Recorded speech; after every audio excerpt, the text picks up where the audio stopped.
What are yoga props and why do we use them in our practice? As a yoga teacher, I get asked this question quite often, and so I figured I would make a sit-down video explaining all about the different props that we use, different household items that you can substitute for these specific yoga props, and also explain the different benefits that you can get from using these props. So I think a common misconception is that props are for beginners, and while props can be very helpful as you're beginning your practice, they're also a good way to expand your practice. So I will be giving examples of that as well throughout this video. Also, if this is the first time you are seeing my face, hello, my name is Alana, and I am a 22-year-old yoga teacher, and I post weekly yoga flows for free here on YouTube, and I post weekly sit-down videos explaining different things like this as well. So be sure to subscribe down below, and let's go ahead and get started. So the first and probably most common yoga prop are yoga blocks. I like to of 2, and if you don't have specific yoga blocks like this, I would suggest using tall water bottles or big, thick books, depending on what you're using the block for. Next, we have yoga straps. Now, specific yoga straps are good because they come with this buckle so that you can create a giant loop. These are really useful, but of course, a belt does the same thing. You don't need to go buy one of these, okay? Then we also have different yoga bolsters and cushions. I have a specific meditation cushion here. Ooh, that's dirty now that I look at that. But by no means do you need to buy a specific cushion. I use this giant pillow as my yoga bolster, so, you know, just use the things that are around your house. And last but not least, I have a blanket. This is always a nice thing to have around. Even if you don't know how you're going to use it yet, you might find a use for it throughout a practice. So those are the 4 main types of props: blocks, straps, bolsters, and blankets.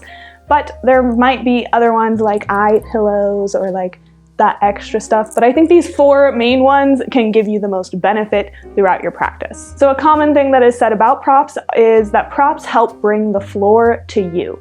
So the first example of that would be with your blocks. If you are in a forward fold and your hands don't quite come down to the floor, you can bring blocks underneath your hands to make the stretch a little bit more active, give your hands something to hold onto. Another example of this is in pigeon pose down on the floor. If your hips don't quite come all the way down to the floor, you can tuck a block or a pillow underneath your hip bones so that you are centered and your hips are supported in a comfortable fashion. And another great example of bringing the floor to you is in child's pose. If your forehead doesn't quite come to the mat, you can always just slide a block right underneath your forehead. This allows the neck to rest and relax, and you're not having to hold yourself up as you're trying to relax into this yoga pose. Makes it a little bit more passive.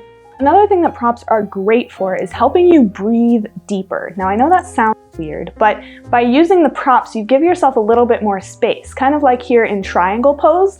If you were to bring your hand all the way down to the floor, you're collapsing in on your chest here. You're letting that shoulder collapse down. And by using the block, you press your chest open and lift it up a little bit more. And by keeping the chest open like this, it allows the lungs to stay open as well. You're not collapsing in on yourself, and you're allowing the lungs to take in as much air as possible, taking those deep, relaxing breaths that yoga is known for. Props are also great for helping you stabilize and steady yourself so that you're able to enjoy and really feel into the stretch instead of worrying about keeping your balance. So an example of this is Warrior 3 pose. Normally this is a very challenging balance pose, but by placing blocks under the hand and stabilizing the upper body, you can really focus on the alignment in the lower body and really feeling into what having that balance in the lower body feels like. And then as you're ready, begin to lift the hands off of the blocks and find your regular Warrior 3.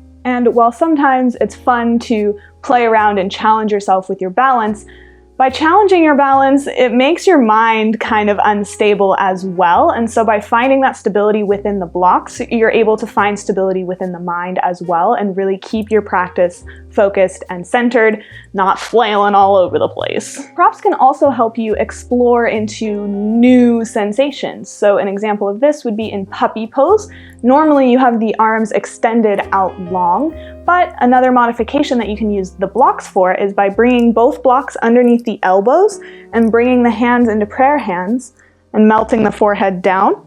you're able to stretch a little bit deeper into the triceps instead of just the shoulders and finding new sensations in this same pose. Using props like straps is really good for helping to stabilize the joints so that you're able to focus on improving your flexibility and not focus on worrying about whether or not you're going to throw out your knee or your hip.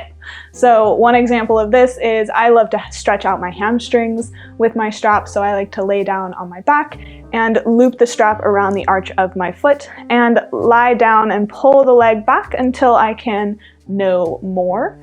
And then maybe allowing the leg to open up to one side and then to the other. But by having the strap stabilizing my foot here, I know that my ankle, my knee, and my hip are all going to stay in alignment this way, and I can focus on deepening that stretch in the hamstrings. So it helps to make the pose a little bit more safe, as well as helps you maybe do flexibility stretches that you wouldn't be able to do without the strap. So one example of this is big toe pose. I know that a lot of people struggle with this. I struggled with this in the very beginning. And I think having the strap there allows you to get that muscle memory, feel what it's like to be in that pose, even if you can't reach your big toe. Then maybe over time, you'll be able to deepen the pose even farther and reach your hand all the way to the big toe and take the full variation of the pose. So straps are really about working with where you're at now and not focusing so much on how it looks. So some of these strap variations can look a little funky, not quite like the original pose, like dancer's pose or mermaid pose. But it's a good way to help your muscles get into the feeling of what it's like to do that pose, even if you can't quite do it yet. And last but not least, props help you personalize your practice. So I think that is the most important takeaway from this video, is that yoga is your own personal practice. And so what one person is able to do in one pose, you may be able to do a different variation with different props, and that is totally okay. Props are here to help make your practice comfortable for you and work for you. You know, if there's some goal that you're working towards flexibility-wise, using your strap. If there is some goal that you're working towards rest-wise, props help you relax more and keep you from having to engage all the time. So it's really about tuning into your body and really listening to what your body needs and supporting it in any way necessary.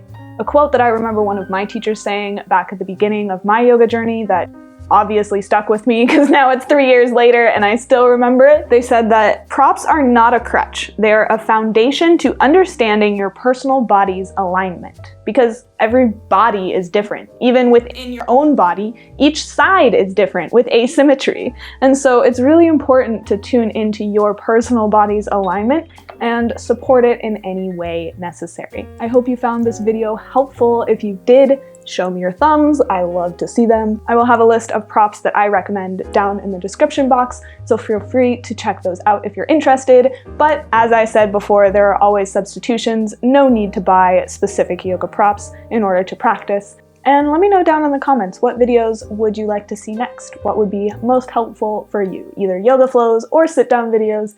I make them both. So I hope to see you again in my next video, and I hope you have a great rest of your day. Bye guys!